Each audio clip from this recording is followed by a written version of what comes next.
número de pessoas que recebem benefícios sociais tem aumentado no Brasil e a diferença entre o valor do auxílio e o que ganhariam no mercado de trabalho acaba por desestimular a busca por emprego. Especialistas reforçam a importância de programas como Bolsa Família na vida dos mais pobres, mas alertam para o desequilíbrio que essa dependência provoca na economia e apontam soluções para o país sair desse ciclo vicioso. Nos últimos anos, o número de brasileiros dependentes dos programas sociais disparou. Antes da pandemia, os benefícios do Bolsa Família chegavam a 40 milhões de pessoas. Hoje, são 54 milhões de beneficiários, quase um quarto da população.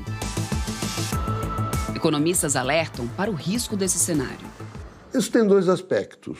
Um positivo, que o Brasil está dando conta de atender com um programa como esse de transferência de renda a um enorme contingente de pessoas pobres. O que é negativo é que isso revela um país doente, porque a quantidade de pobres é muito grande. E o que é pior, isso não tem se reduzido ao longo do tempo. Então, a gente tem aliviado a pobreza dessas pessoas, mas não temos conseguido, como país, reduzir o volume de pessoas pobres. A população dependente dos programas sociais cresce enquanto o número de trabalhadores não acompanha o mesmo ritmo. E isso gera um desequilíbrio. Antes da pandemia, eram 2,3 trabalhadores para cada beneficiário do programa social. Hoje, essa proporção caiu para menos de 2.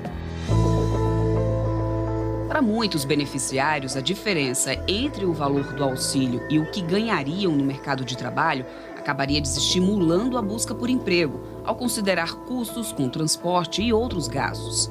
E isso leva a um problema ainda maior: a dependência financeira do programa.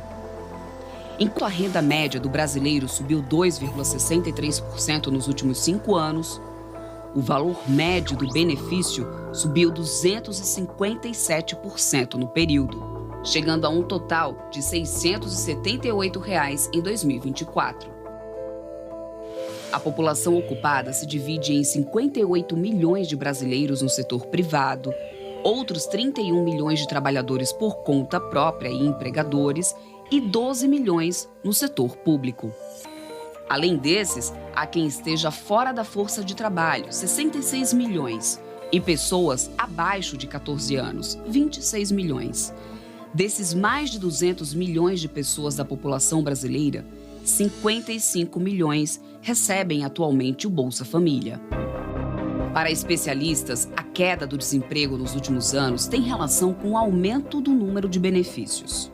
Um primeiro efeito sobre o mercado de trabalho é diminuir a oferta de trabalho, porque menos trabalhadores se oferecem no mercado de trabalho para trabalhar, consequentemente se diminui a oferta de trabalho e isso faz com que o mercado de trabalho se torne mais apertado, pode gerar um aumento do salário, tá certo, e uma pressão inflacionária.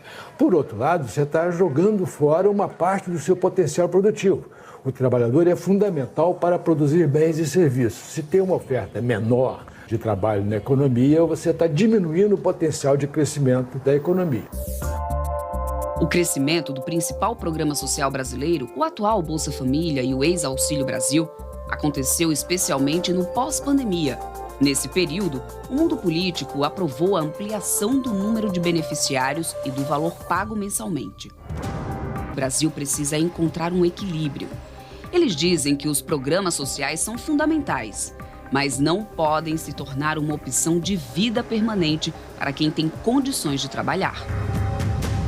A gente precisa necessariamente que as pessoas trabalhando sejam em número maior do que as pessoas que dependem do Estado, justamente porque o Estado, para ele funcionar, para ele ter condições até de dar recursos para quem não consegue trabalhar, ele precisa ter gente que produz, que gera riqueza, gera renda e, com isso, gera arrecadação de impostos suficiente para que o governo consiga suprir essas pessoas que não têm condições de trabalhar.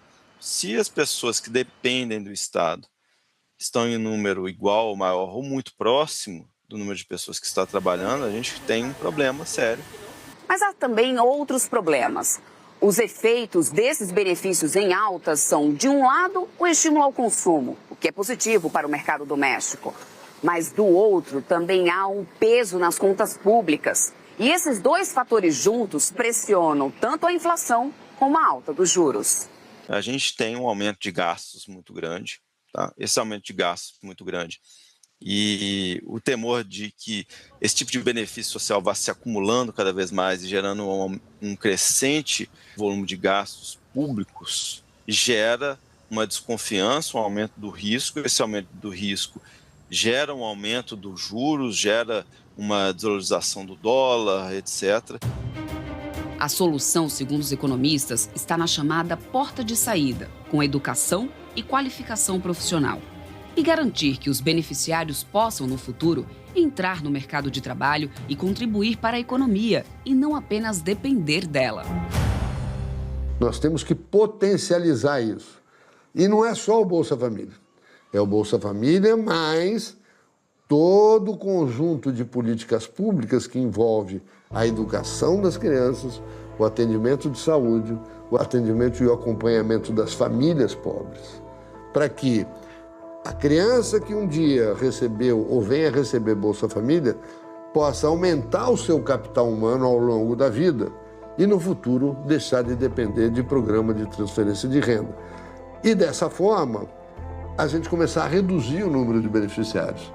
Não é reduzir porque a gente vai cortar dinheiro por restrição fiscal, mas reduzir porque as pessoas estão estruturalmente ou estarão estruturalmente saindo da pobreza.